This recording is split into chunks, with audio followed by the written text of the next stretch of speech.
This PowerPoint is going to discuss human trafficking in Pennsylvania, the legal perspective, and we are discussing sex trafficking in Pennsylvania. This project was supported by PCCD Subgrant 2022 CRRA, awarded by the Pennsylvania Commission on Crime and Delinquency. The opinions, findings, and conclusions expressed within this project are those of the author and do not necessarily reflect the views of PCCD.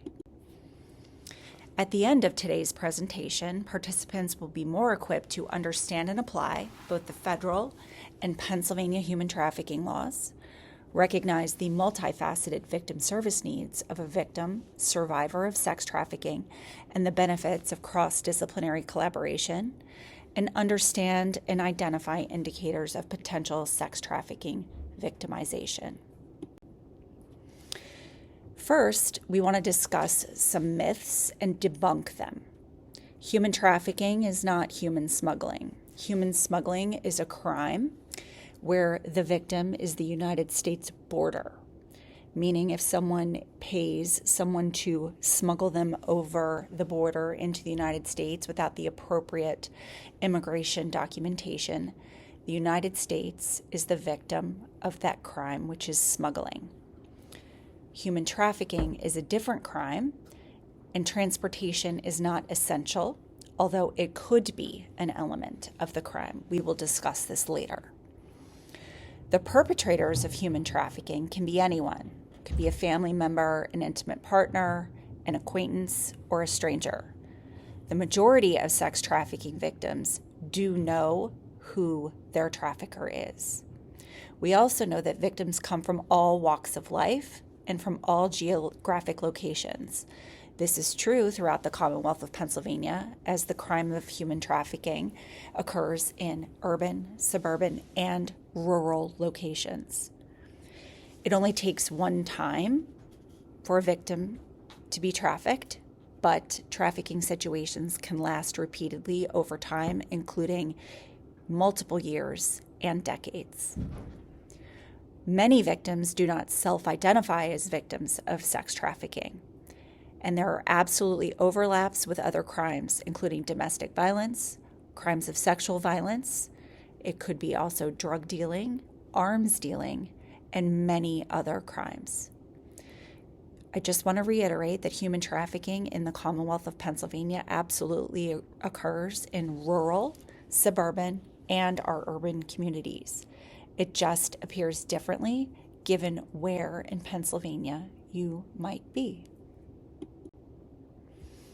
In addition, please be mindful of your language choices. A child can never be considered a prostitute. They are a victim of child sexual abuse and child abuse. If you are a mandated reporter and encounter a child who is being sexually exploited or sex trafficked, you must report through whatever protocols your employer requires that victim of child abuse. An adult can be considered a victim of human trafficking even if he or she consented to the sex act. Please be mindful that not all victims want their exploitation to end, and they may not want to cooperate with law enforcement. Most traffickers use psychological, emotional, and or financial coercion to force victims into providing commercial sex acts. In addition, wherever there is a demand for commercial sex, sex trafficking goes hand in hand. Remember, sex traffickers are running a business for the sole purpose of making money, and every dollar that a sex trafficker makes is coming out of the wallet of someone who is paying for sex. What is human trafficking? It is the illegal trade of human beings for the purposes of commercial sexual exploitation or forced labor. Again, this PowerPoint today focuses on sex trafficking. Human trafficking is a crime of violence under both Pennsylvania law and the federal law, and it is a lucrative, exploitive industry that is driven by demand. In order to understand the law of sex trafficking, we have created a hypothetical fact pattern that is based on an amalgamation of several actual cases, but put together in a fictional fact pattern. It is related to several cases, and again, it's fictionalized, although rooted in cases that have happened here in Pennsylvania. So first, meet Jessica. Jessica is 26 years old. She lives in Philadelphia, but since high school has dreamed of moving to Arizona and opening an art studio. She has reconnected with Joe, an old friend from high school, when she runs into him at a party. They catch up and reminisce about her goal of moving to Arizona to focus on art. She and Joe begin a romantic relationship, spend a lot of time partying and using drugs, and Jessica begins to struggle with drug use. Jessica and Joe's drug use prevents them from maintaining steady jobs, so money is tight. Joe suggests to Jessica that they can get out of their rut and move to Arizona once they have enough money. Joe makes Jessica an OnlyFans account and begins selling photos and videos of her online. As the page gets more popular, Joe makes arrangements for Jessica to go on dates using social media. Jessica is hesitant, but Joe assures her nothing bad will happen and she will only need to do it until they have enough money to move to Arizona. To ease her nerves, Joe provides her with drugs. He drives Jessica to the hotel. Joe speaks with her date, the buyer, and collects the money. Joe tells Jessica he will be waiting in the car and leaves her with the buyer. The man rapes Jessica, and Jessica tells Joe she doesn't want to do that again. Joe tells Jessica if she really loved him and wanted to achieve their dream, she would only have to do it for a couple of weeks. For the next 3 weeks, Joe continually provides Jessica with drugs and arranges for her to be raped by 3 or 4 men per day. Because Joe doesn't like waiting around for Jessica, he has hired Dan to chauffeur Jessica around. Dan also collects the money from Jessica to make sure she doesn't keep any for herself. Sometimes Jessica suggests that she would like to stop and they don't have to move to Arizona or save money. Joe beats her. Afterwards, he always apologizes, takes care of her injuries, and reassures her of his love. Sometimes, when Jessica refuses to go, Joe withholds drugs from her as punishment. Jessica has come to rely on these substances to get her through the day, so she frequently feels too sick to move. To show Jessica how much he loves her, Joe signs her up for an adult art class. Joe drives her to and from her classes and waits in the parking lot for her to be finished. Joe still makes Jessica go to the hotel at night, but has bought her a painting set to work on her art during the day. He has even started calling Jessica his fiancée. Jessica is happy that their relationship is moving forward and believes that they will be able to move soon. Jessica meets Bethany through her art classes. Jessica tells Bethany about her dream to move to Arizona and open an art studio. Bethany admires Jessica's painting technique. They only spend time together during class, but they become close friends. Meet Maya. Maya is 12 years old. While Jessica is at art class, Joe begins messaging with Maya on Instagram. Joe regularly FaceTimes with Maya while Jessica isn't home, and Maya comes to trust Joe. She tells him about her struggles at home and how she wishes she could run away, but she doesn't want to leave her mom alone with her abusive father. Eventually, Joe convinces Maya to send photos of herself. He tells her how beautiful she is and that he loves her. Every time Maya calls to complain about her father, Joe reminds her that he would never hurt her and wants to protect her. He tells her she can come over if she is feeling unsafe at home. Joe and Maya continue to chat, and he begins asking her for photos of her in her underwear. Maya agrees, and Joe convinces her to come over for dinner and a movie. Joe spends the night telling Maya that he loves her. After a couple of weeks, Maya begins to come over every time Jessica is at art class.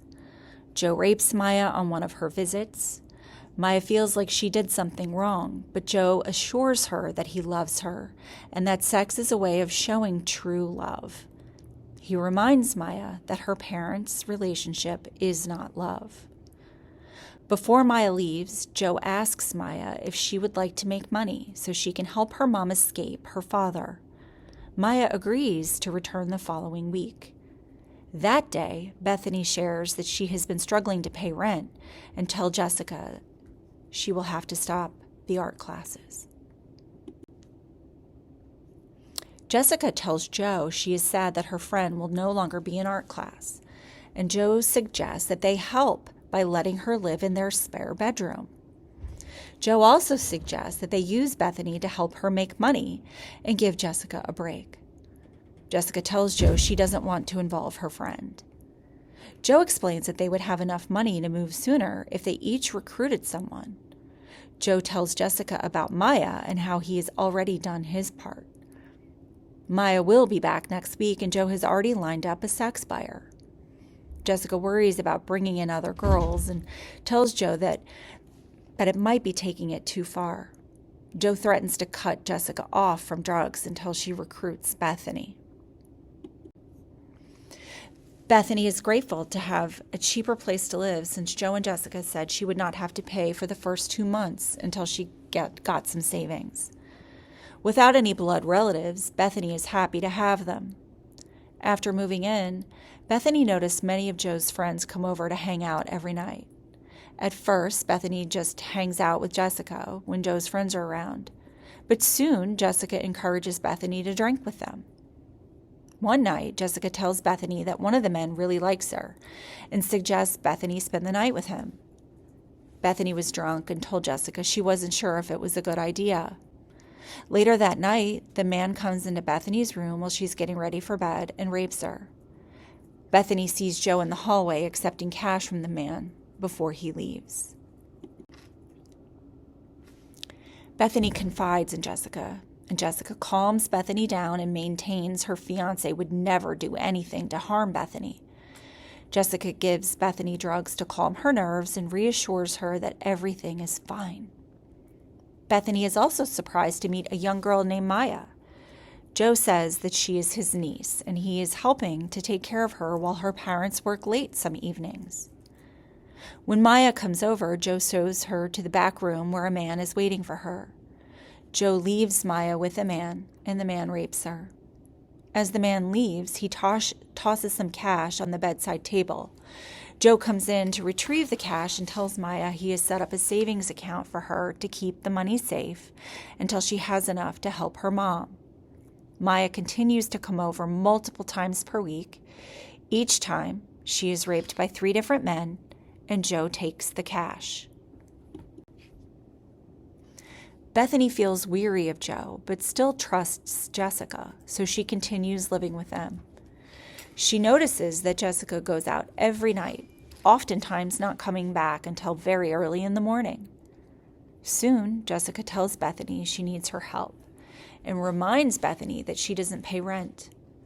Jessica shares with Bethany that she goes on dates with wealthy men and that she needed Bethany to join her because her date is bringing a friend.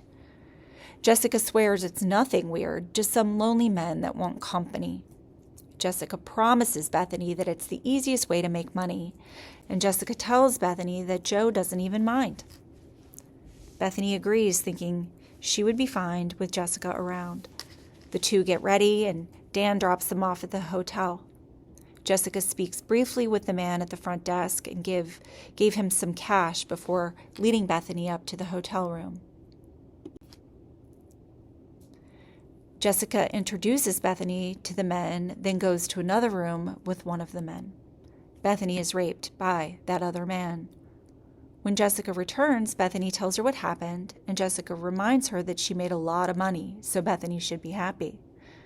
Jessica immediately gives the money to Dan, who then drives them home. Bethany feels uneasy about what happened, but Jessica encourages her and tells her that Joe is putting the money toward rent and will deposit the rest in a savings account. Joe even buys Bethany a new phone and shows her the savings account where he deposited the money. Jessica and Joe start bringing men to the house, and Jessica tells Bethany that she will need to help out since she doesn't pay rent or utilities. Bethany can't move out because she has nowhere to go. Bethany is raped by 5 men each day while Joe collects the money and tracks how much Bethany owes for rent, food, and utilities. Bethany begins using drugs increasingly to numb herself. Bethany notices that Maya has been staying at the house more frequently, too, with men often coming and going from her room as well. Joe continues to have men rape Bethany, Maya, and Jessica for several weeks. We are now going to discuss Pennsylvania's sex trafficking law. It is codified in Chapter 30 in Pennsylvania's Crimes Code. People originally discussed this law as being Act 105. What that means is it was in 2014 when the law went into effect. It was the 105th law signed that year by the governor. It has been amended since then, and so the appropriate way to refer to the law now is that it lives in Chapter 30 of Pennsylvania's Crimes Code. In order to explain the law, which can be kind of complicated if you read it, we refer to the AMP model. And what that means is simply stated that in order to prove the crime of sex trafficking beyond a reasonable doubt, the prosecution must prove that one act is perpetrated by one means for the purpose of a commercial sex act. Please note that if the victim of sex trafficking is a minor, that means a child, the means do not need to be proven and are not an element of the crime. That doesn't mean that those means aren't being used by traffickers. It just means that you don't have to prove it beyond a reasonable doubt if a prosecution is happening. So back in 2014, when the law was signed by the governor, we created a clear definition of sex trafficking. The focus of the law is on 3 primary goals: the prosecution of human trafficking, the prevention of human trafficking in the first place, and to ensure that victims and survivors are protected. The law went into effect in September of 2014. It took until February of 2016 for the first jury trial and conviction to happen in Pennsylvania. It happened in Lehigh County in February of 2016.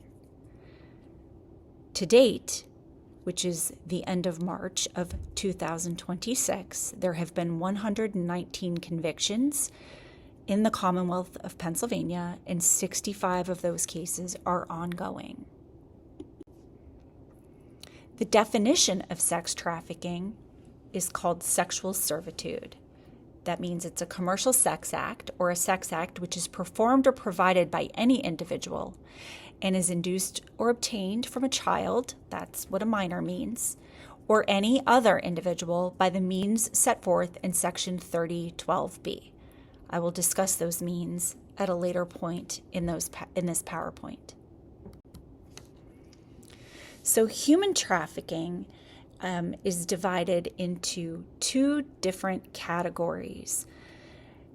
Trafficking in individuals, which is right here in Section 3011, and then in 3012, involuntary servitude. I'm not going to read the law to you, but it is broken down into 13 factors that make the means of sex trafficking. The federal statute says force, fraud, and coercion are the means. But under Pennsylvania's law, our legislature created 13 different factors that are the means, and we can put them in those three categories of force, fraud, and coercion. On this slide, you will see the first 6 means. And on this slide are the remaining means. I'm going to discuss them in greater detail later in this PowerPoint.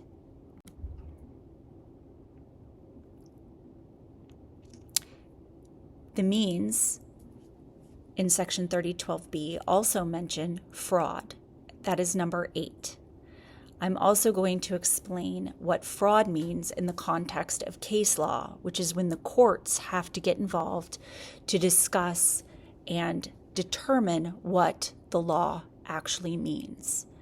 And in 2014, there is a federal case, the United States versus Bell, that discusses boyfriend-type behavior in the context of sex trafficking is fraud. So the court held in that case that there was a pattern that Bell, who was the trafficker, had of convincing the women that he was trafficking, that he loved them, he was going to take care of them, and he would be financially supporting them so they would be secure. They would also be emotionally secure and loved.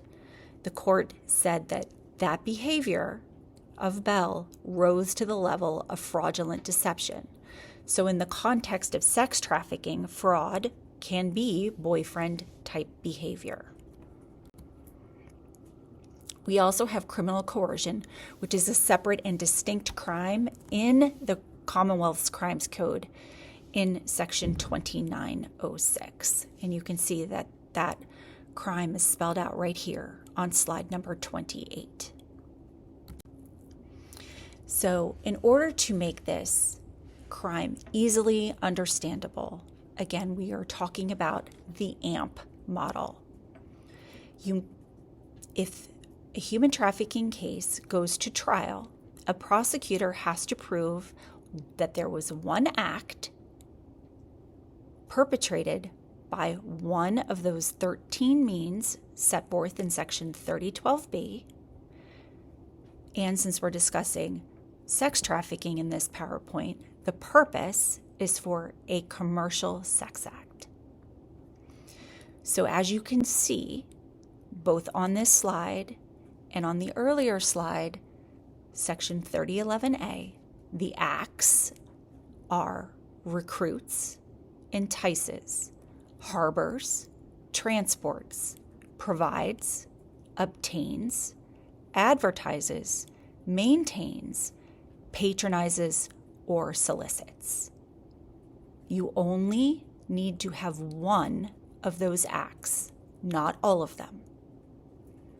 Also, these acts could apply to someone who is knowingly financially benefiting or receiving anything of value from helping out a trafficker do one of those acts. So when we are discussing the fact pattern involving Jessica and Bethany and Maya, we know that recruitment of Maya happened by Joe. Joe is the trafficker in this case. He recruited Maya. He recruited Maya through social media, and he was trafficking all 3 women. He had Bethany be recruited by Jessica, although Jessica is a victim and not a trafficker. We also know that Joe enticed all 3 victims. He harbored all 3 victims because they were living in his apartment. We know that Dan was transporting Bethany and Jessica, but he wasn't the main trafficker. He was paid for by Joe specifically and only to drive them. So we know that he was knowingly financially benefiting because Joe was paying him for helping Joe traffic both Bethany and Jessica. And I'm going to discuss the remaining acts as we move through the PowerPoint. Again, the means in the federal statute are force, fraud, and coercion, and we have that list of 13. You only need one, not all 13 factors. And the purpose of a commercial sex act is anything of value in exchange from a sex act. And that anything of value does not just have to be money. It could be a place to stay, it could be food or clothing or shelter or even drugs. So going more into the acts in depth, starting with the first one, recruits. I already mentioned on the previous slide that we know that Joe recruited Maya. He engaged with her on social media and recruited her to start sending photographs. Ultimately, that escalated into a sexual relationship, and eventually he was trafficking her to sex buyers. We also know that Jessica recruited Bethany when she met her in art class. We know that recruits can happen in various fashions and does happen in Pennsylvania, primarily through the internet and social media, but it can also happen in person. Again, we know that Jessica was Joe's first victim and he used her to recruit others. We also know that if women are arrested for the crime of prostitution, they can be recruited directly from jail. A resource that I would highly recommend is watching The Trap, which is a documentary put out by the journalist form The Guardian, and it discusses how women in Florida and Massachusetts and other locations are trafficked directly out of jail. I highly recommend, again, it's The Trap, and it's on The Guardian's website. The next act is entices. It could be buying gifts or clothing, beauty products. It could be buying phones, iPads, and other things, making false promises, selling the dream, like we know that Joe sold Jessica this dream that they were going to move to Arizona so she could open an art studio. It's also creating those pseudo-family dynamics. Bethany didn't have any family, and that's what she really wanted. And you can see that she wanted to move in with Joe and Jessica because it was giving her that false sense of a family. We know that providing can be something as simple as providing food or clothing or shelter, like Joe did for Maya to help her escape her abusive father, and also Bethany because she could no longer afford her rent. It could also be arranging the dates or the sex buyers that we know Joe did for all three of his victims, as we saw in that fact pattern. Harbors. Think about what's going on in the hotel, those hotel rooms that Joe rented for both Bethany and Jessica. Hotels could potentially face their own liability and could potentially be sued for not reporting trafficking happening on their premises. But we know that Joe was also allowing Bethany to live in their apartment, and Maya was also staying there. So he was harboring them and keeping them where they were living. Transports, we know that Dan was being paid for by Joe as a co-conspirator, someone who was benefiting financially by helping Joe do trafficking in this particular case. But transports doesn't necessarily mean driving. It could also be buying bus tickets or train tickets or plane tickets. It could be renting cars. It's not limited to only driving someone. Maintains could be something as simple as keeping the victims alive, as we know Joe did in this case, but it could be limiting access to transportation, communication with the outside world. It could be providing access to drugs, like Joe did with Jessica, and ultimately that Jessica also did with Bethany. Advertises, we do know that the new street corner is on the internet, and there are various websites that are notorious for where buyers go to find people to pay for sex. That's happening on multiple websites throughout the Commonwealth. And advertisers could be paying for the ads, it could be writing the content, taking photographs, uploading the photographs.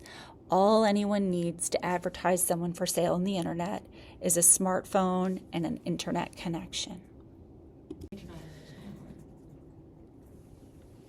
Moving on to the acts of obtains, patronizes, and solicits. There was case law that came down in the year 2013 in the Eighth Circuit that called upon Congress to go back and amend the federal statute in 2015 to include patronizes and solicits in that federal crime. They did so in order to make it unequivocally clear that sex buyers can and should, if appropriate, be prosecuted as traffickers. Pennsylvania has all of the same acts that the federal statute has, including obtains, patronizes, and solicits. In order to explain it, I want to talk about that case, Youngers.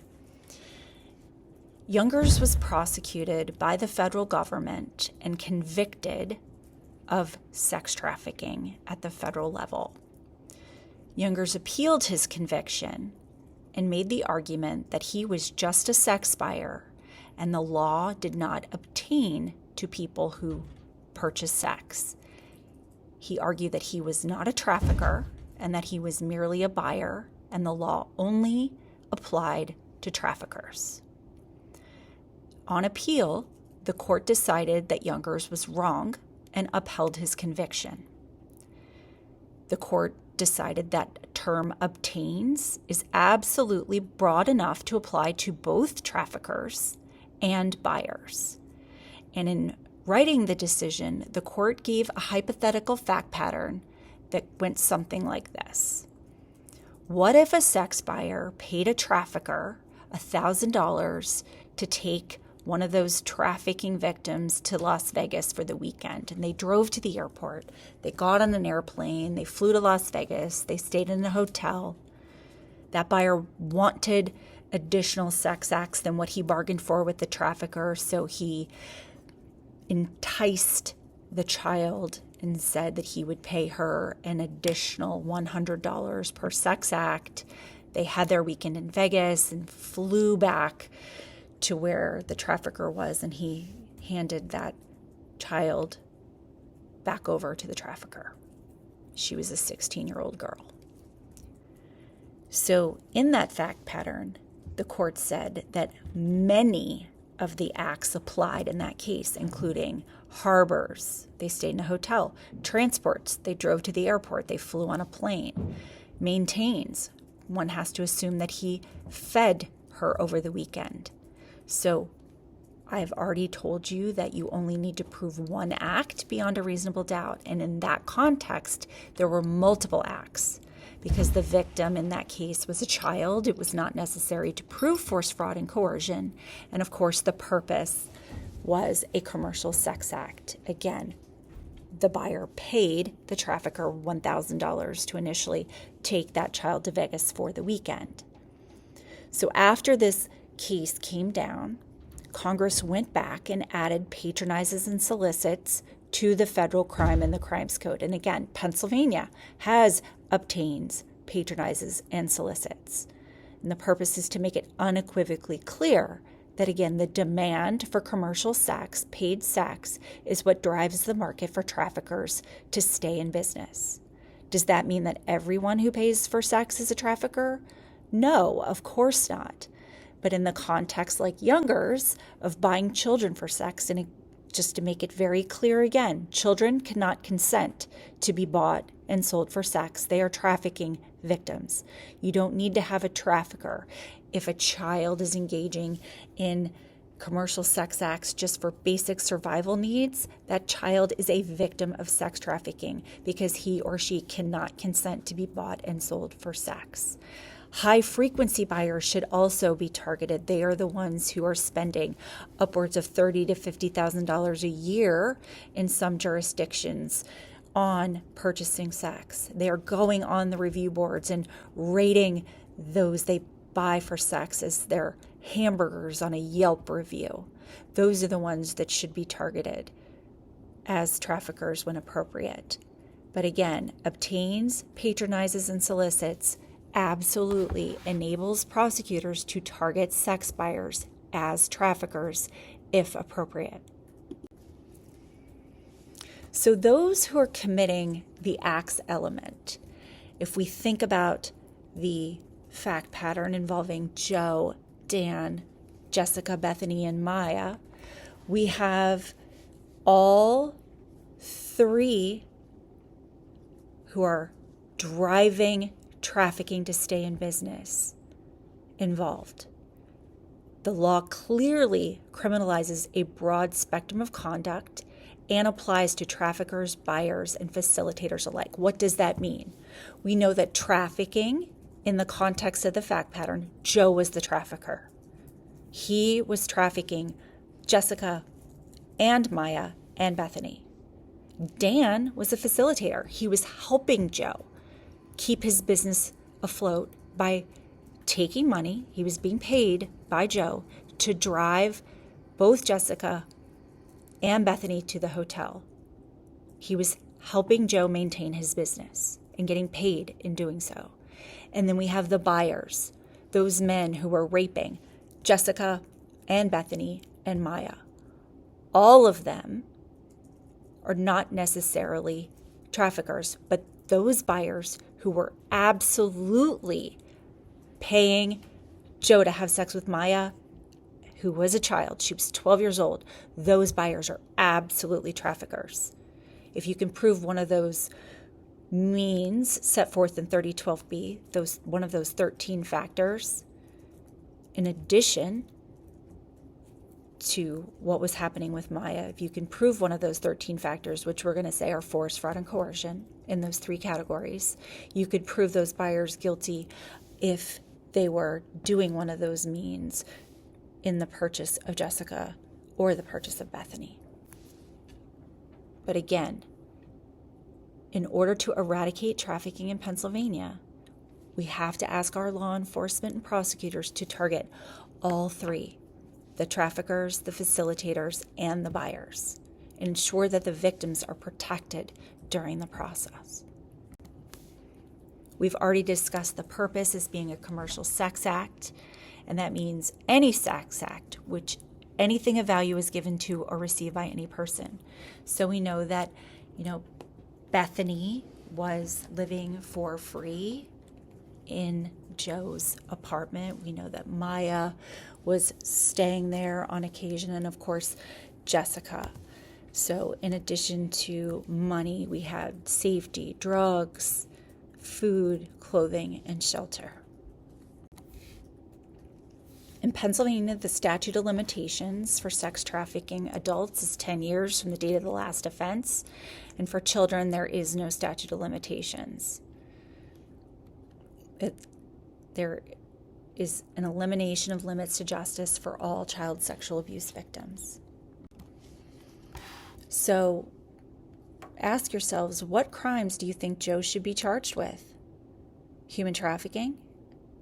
I would say yes. How about promoting prostitution? I would also say yes.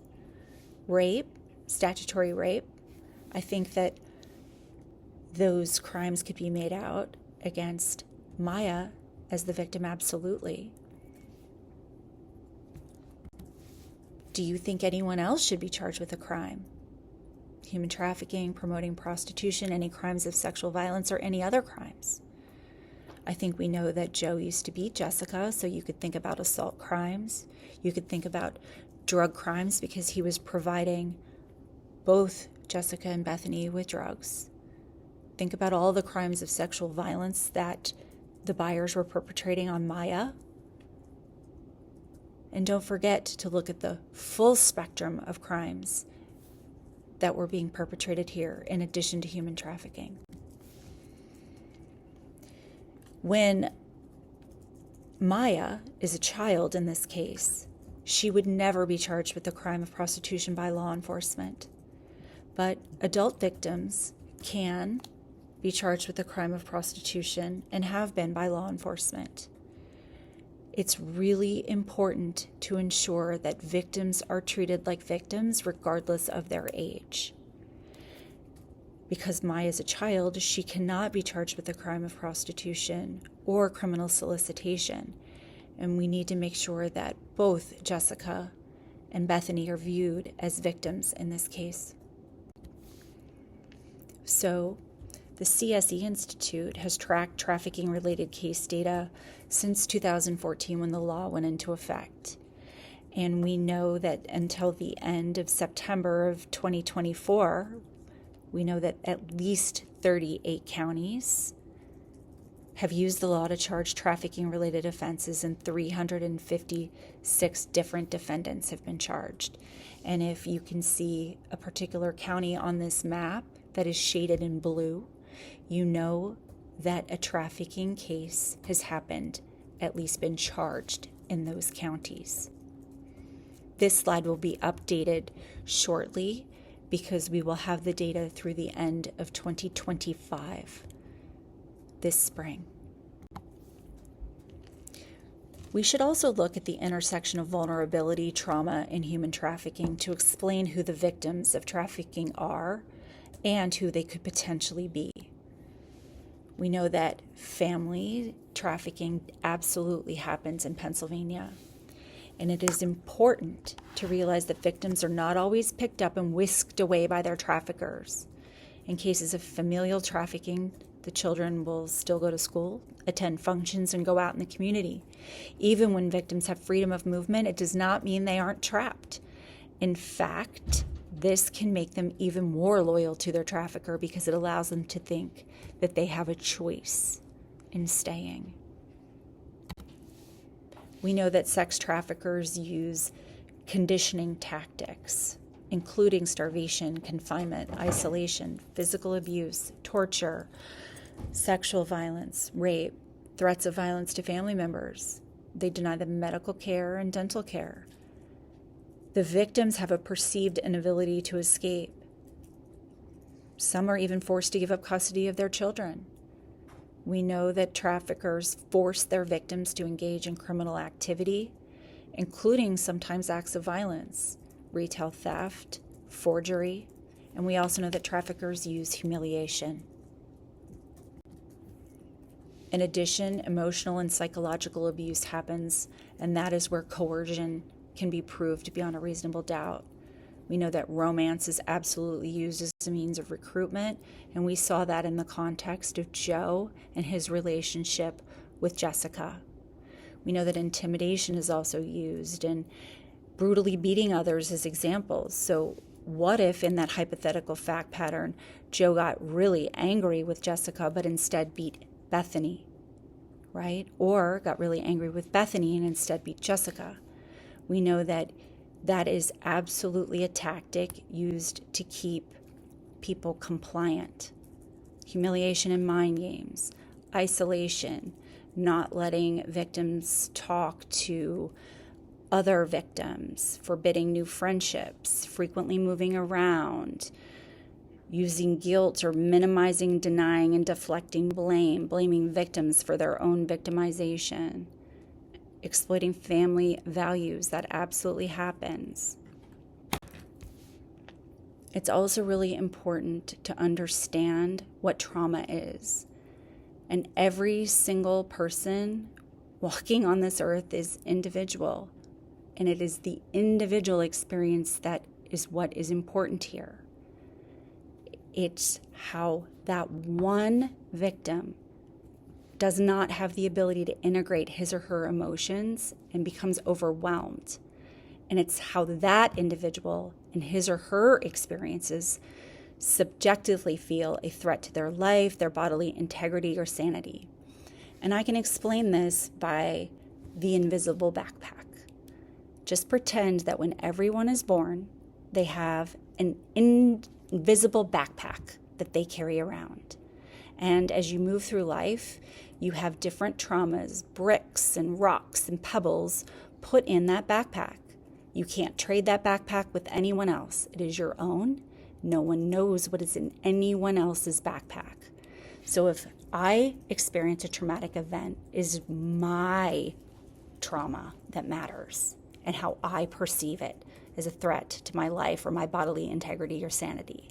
And my experience is different from every other person who might experience the exact same situation and have a completely different reaction. So there have been studies done by women who've experienced trafficking. We know that 42% of them have attempted suicide. 76% have anxiety. 89% have depression. 62% have been diagnosed with PTSD. 74% have experienced nightmares. 82% have experienced feelings of guilt or shame. And 68% have flashbacks. These traumatic events are very real to the women who have experienced them. Why is it important that anyone who encounters victims should be trauma-informed? Because without a sense of safety, not only will clients or patients not progress, but the anxiety and stress created will add new trauma, amplify their old trauma, and impact behavior. Oftentimes, this emerges as unhealthy, maladaptive behaviors, and that gets replayed long after that physical threat is gone. So what is important for trauma-informed care? It's to ensure that victims and survivors have both physical and emotional safety. How do we create trustworthiness as professionals? Be very clear in your expectations, provide consistent service delivery, and maintain your boundaries. Always ensure that survivors you are working with have a choice, that they feel as they are collaborating in their own experience, and that they feel empowered by the solutions to the problems that they might have. Here are some national resources, including the Polaris Project, Shared Hope International, World Without Exploitation. If you suspect human trafficking, you should absolutely report it. Obviously, if there is an emergency, please call 911 first and foremost.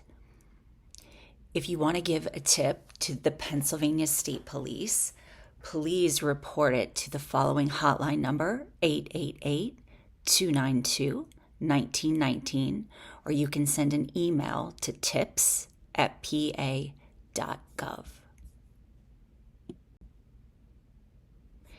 If you prefer to make an anonymous tip and want to call the National Human Trafficking Hotline, or if you are a victim of labor trafficking or sex trafficking and need immediate help, please call 1-888-37-37-888.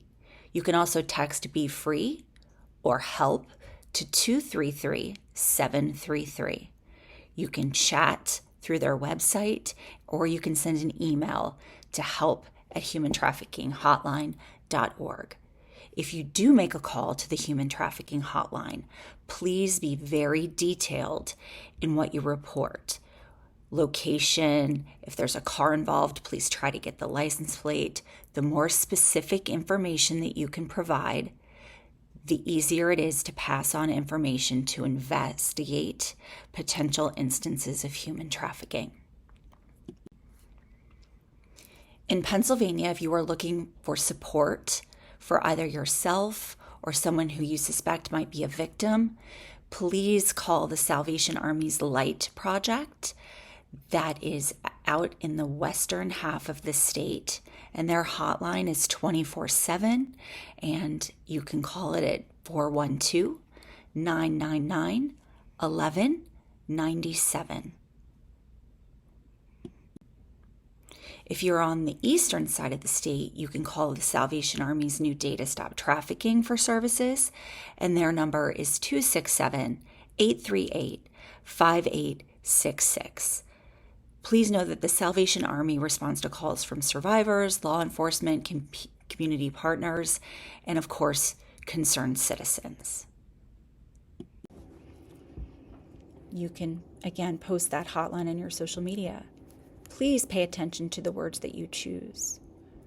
Talk to your kids, if you have them, about healthy relationships. Advocate for changes to the laws to ensure that survivors are protected and perpetrators are held accountable. Ensure that political will changes to ensure that policing and law enforcement tactics are trauma-informed. You could get involved with your local coalition and volunteer. We have them throughout our entire Commonwealth. You could even host a fundraiser or a public awareness event. Something as simple as a coat drive for those providing shelter or drop-in centers is so important. And you could donate money, clothing, or personal care items to domestic violence organizations or sexual violence organizations or other organizations that are serving survivors of sex trafficking. If you are a teacher, what could you possibly do at school? You could teach internet safety, right? I always say to children in my life, if you aren't friends with someone in real life, please don't be friends with them on your social media. If you don't know them in real life, they are not your friend. If you're a parent, be aware of what your kid is doing on social media. You can even put locks on certain websites and apps. Be friends with your children if they have social media. Make that a condition of allowing them to have social media. And, find people to talk with, especially if your child is going to school and has other friends with concerned parents as well. And obviously, you can always reach out to the CSE Institute if you have additional questions. And thank you for listening to this PowerPoint.